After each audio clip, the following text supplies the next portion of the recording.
잘 아시죠? 하나님을 자랑하라. 사람의 본성 중에 자랑하고픈 본성이 있습니다. 자랑이 뭔가? 자기 자신 또는 자기와 관계 있는 사람이나 물건, 일 따위가 썩 훌륭하거나 남에게 칭찬받을 만한 것임을 드러내어 말하는 것, 또는 자신의 우월성을 겉으로 표현하는 것을 자랑이라 한다. 그렇게 정의합니다. 성경은 자랑해야 할 것과 자랑하지 말 것을 명확하게 구분합니다.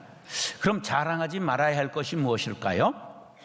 전쟁의 승리 자랑하지 말라, 악한 계획을 자랑하지 말라, 내일 일을 자랑하지 말라, 지혜를 자랑하지 말라, 용맹을 자랑하지 말라, 부함을 자랑하지 말라, 율법을 자랑하지 말라, 행위를 자랑하지 말라, 육체 외모를 자랑하지 말라, 사람을 자랑하지 말라, 받은 것을 자랑하지 말라, 허탄한 것을 자랑하지 말라, 이생의 것을 자랑하지 말라. 이와 같이 13가지를 성경에서 찾아보았습니다. 자랑은 옳지 않은 것이요 교만이라고 말씀하고 있습니다. 누가복음 18장에 보면 예수님께서 바리새인들이 세리를 무시하면서 자신의 11조와 그 금식을 자랑하며 자기의 의의를 자랑하는 바리새인들을 책망하는 장면이 나옵니다. 그런가 하면 자랑할 것에 대하여 이렇게 말씀합니다.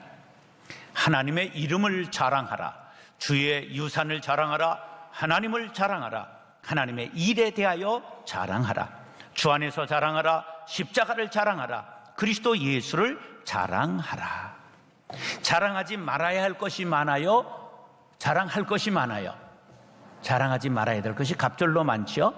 근데 자랑할 것을 7가지로 얘기했지만 이것은 3가지로 정리할 수 있는데, 하나님만 자랑해라, 예수님만 자랑해라, 십자가만 자랑해라, 이 3가지를 말씀하고 있는 것입니다.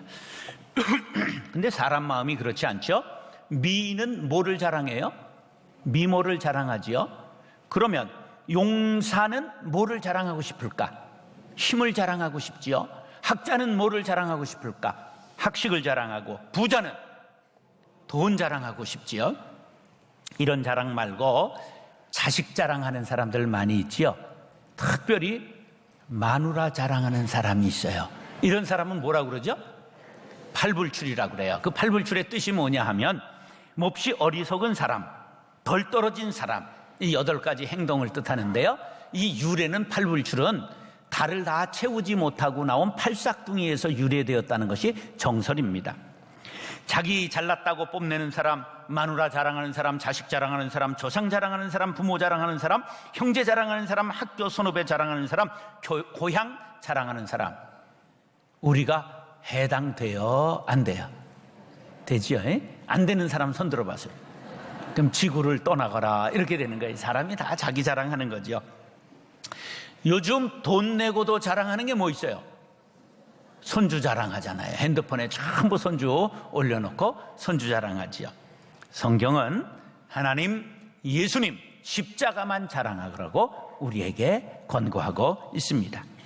오늘 본문은 고라 자손이 쓴 시인데, 아수르왕 사네립의 침공으로 인해 절체절명의 위기에 처했던 유다 왕국의 상황을 배경으로 쓴 내용입니다. 이런 걸 민족애가라고 말합니다.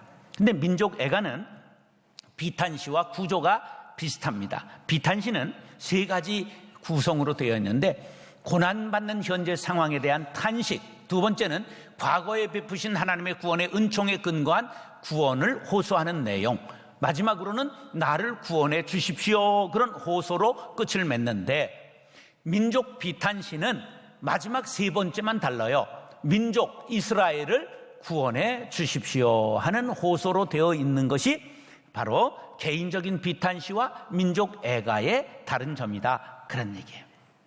시편 44편은 아브라함, 이삭, 야곱과 맺은 언약에 따라 하나님께서 선민 이스라엘을 출애굽시키셨어요. 뿐만 아니라 하나님께서는 그들을 먹이시고 입히시고 광야를 돌리시고 가나안에 정착하게 하셨죠.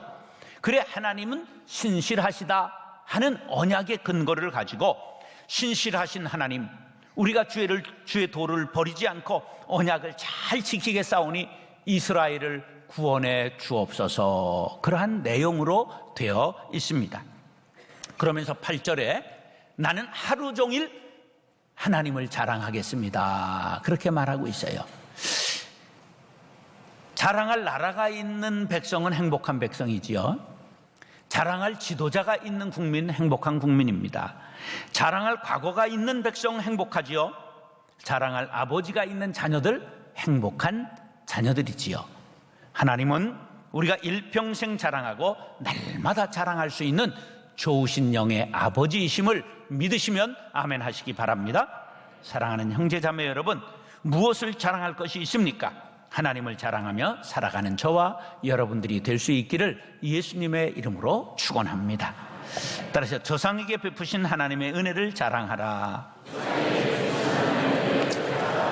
세상 사람들은 누구나 자랑하고 싶은 욕구가 있다 앞에서 말씀드렸죠. 근데 왜 자랑하지 말라고 그러는 것일까? 야고보서 4장 16절이 답합니다. 시작.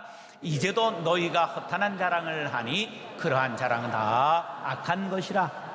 인간의 자랑은 어떻기 때문에?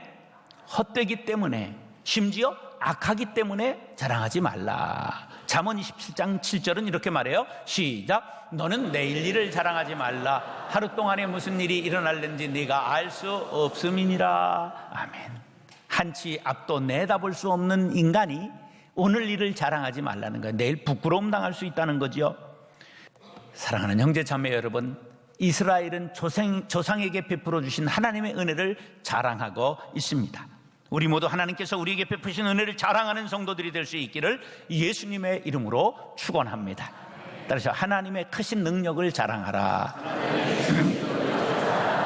세상의 모든 집단이 자신의 지도자의 능력을 자랑하지요. 특별히 북한에서는 김일성 일가를 우상화합니다. 아주 심각하지요. 자, 그런데 여러분들 그들의 국가 창건일이나 기념식 퍼레이드를 평양에서 할 때 특별히 백마탄 부대, 말 타고 흰 옷 입고 이렇게 등장하는 사람들을 봤습니까? 그럼 그것도 모르고 뭘 하는 건지 모르겠어요. 그게 뭐냐 하면 그것이 김일성이가 항일 독립 유격대로 백마를 타고 활약했다고 하는 것을 그것이 부각시키는 거예요.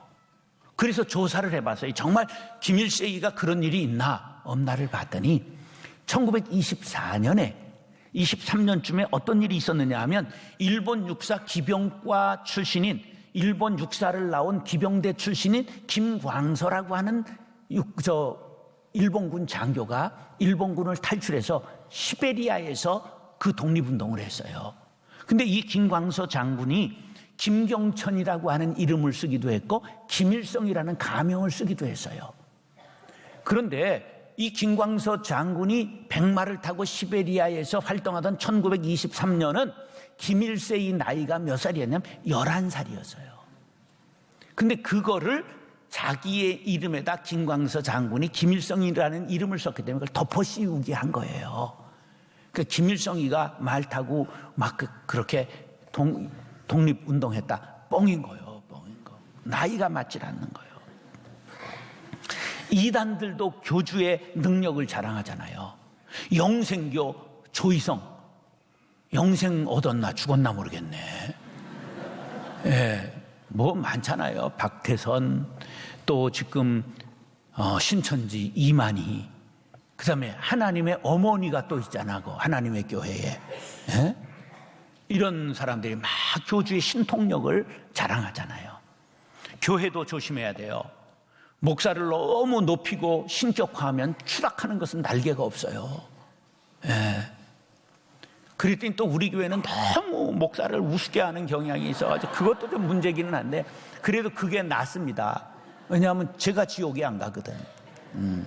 그러니까 절대 사람을 높이면 안 돼요. 교황이 사람일까 신일까? 예, 그러면 알아서 하세요. 우리는 성경에 이런 것들이 전부 우리들에게 본이 있어요. 바울과 바나바, 그때 사울이라고 이름을 썼는데 사울과 바나바가 루스드라에서 전도할 때 안진뱅이를 보고 내 발로 일어서라 외치니까 안진뱅이가 벌떡 일어섰어요. 이걸 사람들이 봤거든요. 근데 갑자기 웅성웅성 하더니 이 사람들이 황소를 끌고 오는 거예요. 황소의 머리에 뭐를 씌웠어요? 화관을 씌우고 오는 거예요. 깜짝 놀랐어요. 이게 뭐냐면 이분들이 신인데 사람의 몸을 입고 우리 땅에 오셔서 지금 안진뱅이를 일으켰다는 거예요. 졸지에 바나바와 사울이 뭐가 됐어요? 신이 된 거예요. 그래서 제사를 드리려고 하니까 그들이 그냥 소리를 높여 외친 말씀이 사도행전 14장 15절 노란 글씨 시작, 우리도 여러분과 같은 성정을 가진 사람이다. 이 굉장히 중요한 말씀입니다. 절대 사람은 어떻게 됐다? 나와 같다는 걸 알아야 돼요. 예, 그래서 막 대통령이라고 막 신처럼 대하면 안 돼요. 그래가지고 감옥도 가고 그러는 거예요. 우리가 절대 남을 그렇게 높이고 그러면 그 사람 추락하게 만드는 것임을 아시기 바라요. 그래서 오늘부터 막 맘먹고 그러세요. 예. 하여간 우리 목사 자신이 교인하고 나는 너와 다르다 이렇게 생각하는 순간 망하는 겁니다. 우리는 그 성정이 같은 사람이다. 꼭 우리들이 잊지 않아야 될 귀한 말씀이죠.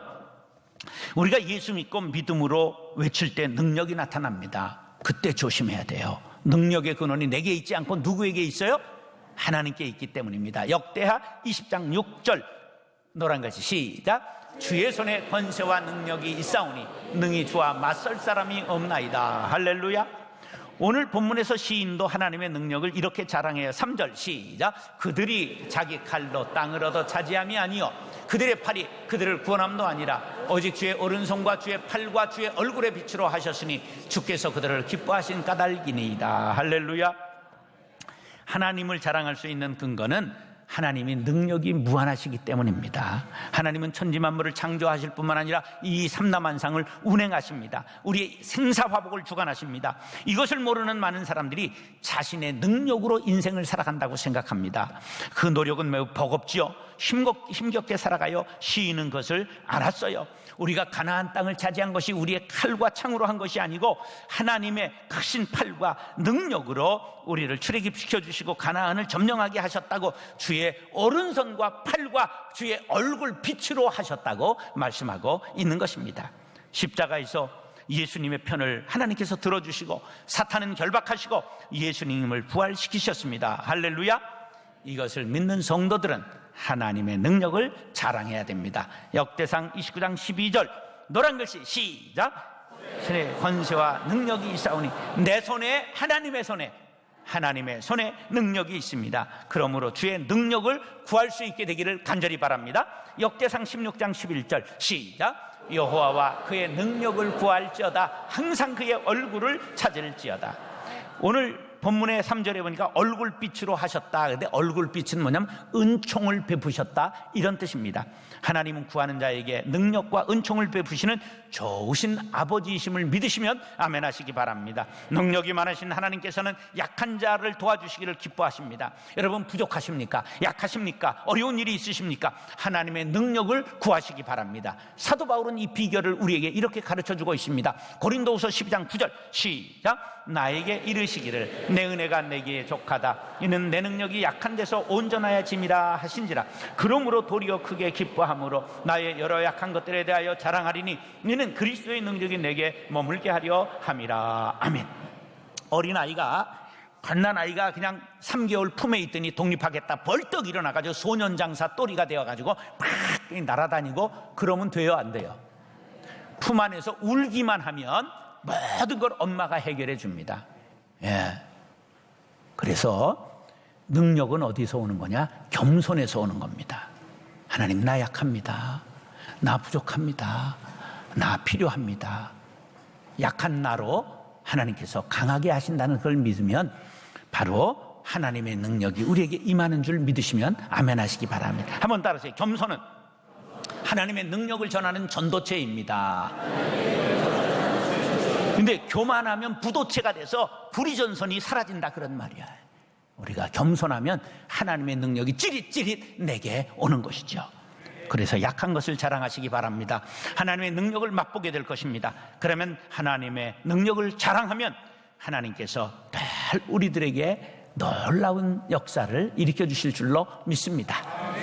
빌립보서 4장 13절 시작, 내게 능력 주시는 자 안에서 내가 모든 것을 할 수 있느니라. 내게 능력 주시는 자가 누구실까? 하나님이시죠. 따라서 하나님은 능력 주시는 분이십니다. 제가 이번 설교 준비하면서 비로소 이제 깨달았다니까. 내게 능력 주시는 자 안에서 내가 모든 것을 할 수 있느니라 늘 외웠잖아요. 빌사일삼이라는 게 아주 유명한 말씀이죠. 이게 한국 사람들이 제일 좋아하는 말씀이에요. 왜? 능력자가 되길 원하니까. 그런데 그건 외웠는데 하나님께서 능력 주시는 분이라는 걸 우리가 깨닫지를 못한 거예요. 할렐루야. 사랑하는 형제 자매 여러분, 하나님은 능력 주시는 분이십니다. 이스라엘을 능력의 팔로 구원하신 분이십니다. 하나님의 능력을 구하시고 체험하시기 바랍니다. 그리고 하나님의 능력을 자랑하게 되시기를 예수님의 이름으로 축원합니다. 다시요, 주의 이름을 부르는 자는 구원하시는 하나님을 자랑하라. 사람 중에는 먹는 재료가 다 달라요. 과거를 먹고 사는 사람이 있어요. 과거를 먹고 사는 사람은 무슨 자랑할까? 조상 자랑하죠. 우리 조상이 정약용 선생님이었다. 그러면 너는 글을 쓸 줄 안다는 거예요? 못 쓴다는 거예요? 못 쓴다는 거예요. 우리 조상은 500권 썼는데 나는 쓸 줄 모른다. 그러니까 과거를 먹는 거는 조심해야 돼요. 예. 우리 할아버지 만석군이었다. 그러면 자기는 뭐예요? 예. 뒷박살 팔아먹는다. 그런 말이야. 예. 우리 할아버지도 천석군은 능이 되셨어요. 안산에 제일 부자셨거든요. 그러면 그걸 자랑하면 나는 뭐라는 말이요? 한 평도 없다. 이런 말이야. 한 평도 없다. 그러니까 과거를 먹고 사는 말은 지금은 아무것도 아니다. 이런 말이 될 수 있음을 우리가 알아야 돼요. 근데 현재에 사는 사람이 있어요. 지금 아파트 평수가 몇 평이고 대학을 어디 나왔고 직장의 지위는 사장이고 차는 벤츠를 타고 자녀들은 인류기업에 다닌다. 그런데 그런 사람들 앞에 내일 일을 물으면 모릅니다. 천국에 대해서 모르면 꿀먹은 벙어리가 됩니다. 왜냐하면 지금이 천국이라고 생각하기 때문이에요. 그런데요, 20년, 30년 후에 그런 사람 다 갑니다. 새벽 안개와 같이 다 사라집니다. 그런가 하면 미래를 사는 사람이 있는데 지금은 어렵고 힘들지만 소망 중에 살아갑니다. 그런 사람의 입에서는 이런 찬양이 나오죠. 저 멀리 배는 나의 시온성, 오 거룩한 곳 아버지 집, 내 사모하는 집에 가고자 한밤을 세웠네. 저 망망한 바다 위에 이 몸이 상할지라도 오늘은 이곳 내일은 저곳 주 복음 전하리. 사모하는 하나님 나라를 가기 위해 이 땅에 힘들고 어렵고 험한 길이라도 주의 이름을 부르며 순례의 길을 가겠다는 것입니다. 시편 43편의 구성이 어떻게 되어 있느냐 하면 1절로 3절까지는 과거의 고백입니다.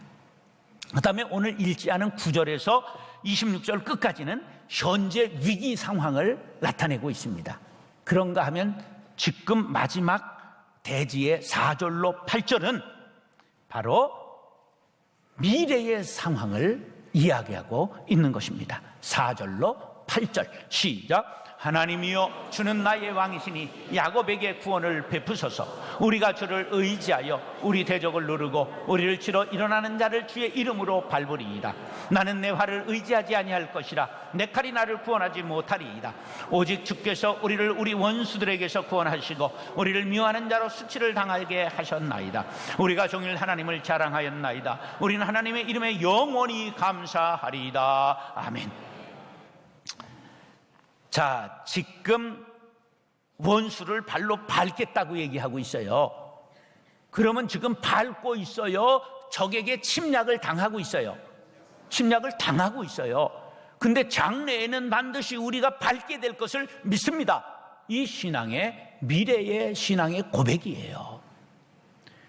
지금 아수르 왕 사내립이 쳐들어와서 히스기야 왕은 아무 힘도 못 쓰고 우리의 왕이 그러나 하나님이심을 믿사오니 야곱의 하나님, 이스라엘 하나님, 나를 구원해 주옵소서 호소하고 있는 것이죠.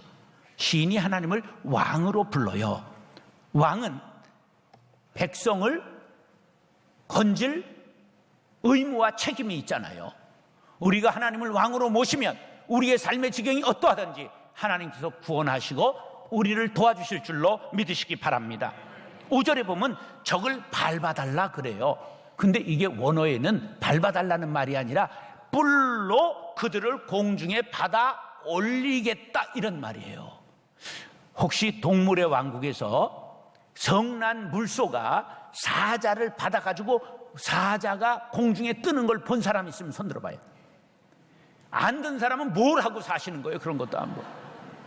예, 소가 사자에게 잡혀먹는 지경이지만 하나님이 함께 하시면 사자를 공중에 받아서 날려버리게 되는 일이 일어난다는 것을 믿으시기 바랍니다. 그러므로 하나님의 이름을 자랑하고 왕으로 모시면 원수 마귀를 우리가 뿔로 박아 날려버리게 될 줄로 믿습니다. 6절에 보니까 나는 활도 칼도 의지하지 않고 오직 하나님만 의지하겠다 말씀하고 있어요. 어떤 난국을 당해서도 인간의 힘을 의지하지 않고 하나님만 의지하겠습니다. 절대 믿음을 고백하고 있는 것입니다. 7절에 이전에 우리를 구원하신 사건을 떠올리면서 과거에 구원하신 것처럼 이번에도 우리의 위기를 구원해 주실 것을 믿습니다. 제가 좋아하는 찬송가 379장 이 가사를 한번 음미해 보세요. 이전에 나를 인도하신 주, 장래에도 내 앞에 험산줄령 당할 때 도우소서. 밤 지나고 저 밝은 아침에 기쁨으로 내 주를 만나리. 주를 얼마나 강조하고 싶으면 저기가 주를, 내 주를 이렇게 반복하고 있잖아요. 예. 우리가 이런 체험을 가슴에 새기고 장래에도 하나님께서 인도해 주시고 구원해 주실 것을 확실히 믿으시기 바랍니다. 저는 왜 이 찬양을 좋아하느냐 하면 하나님께서 제가 거룩한 빛 광성교회 개척할 때 큰 교회를 할 꿈을 한 번도 꿔보지 않았고 한 번도 숫자를 제시하고 전도 행사를 해보지 않았습니다. 그런데 20년 지나면서 5만 명 등록했거든요. 예. 제가 무슨 280번째 일산에 개척한 목사가 어떻게 큰 교회를 꿈꿀 수 있었겠어요? 이런 생각했어요. 10년 지나면 밥은 먹겠지, 그런 생각했어요. 근데 하나님께서 놀라운 부흥을 이렇게 주셨잖아요. 그러면 이전에 나를 인도하신 주, 장래에도 내 앞에 험산줄령 당할 때 이끄소서, 인도해 주옵소서, 구원해 주옵소서. 이런 믿음의 고백을 드려야 정상이 아니겠습니까? 저는 그 믿음으로 나아갑니다. 그래서 은퇴를 먼저 선언하고 목회를 할 수 있는 거죠. 누구를 믿기 때문에? 하나님이. 이전에 나를 구원하신 하나님께서 장래에도 나를 인도해 주실 줄 믿습니다. 이 믿음 가져야 되지 않겠습니까? 그래서 시인은 8절에 보니까 종일 하나님을 자랑했다고 말씀하고 있어요. 이것은 하루 종일 날마다 매일 그런 뜻이지요. 여러분 지금 상황이 어떻습니까? 괴로우십니까? 압박을 받고 있습니까? 힘드십니까? 여러분들의 앗수루가 무엇입니까? 재물입니까? 사탄의 송사입니까? 질병입니까? 관계가 깨졌습니까? 가정 문제입니까? 직장 문제입니까? 시인은 그런 속에 있느냐? 그럼에도 불구하고 하나님을 자랑하라고 우리에게 권면하고 있습니다. 어떤 위기 속에서도 주님의 이름을 부르는 자를 구원하시는 하나님을 자랑하리라 다짐하시는 분은 아멘 하시기 바랍니다.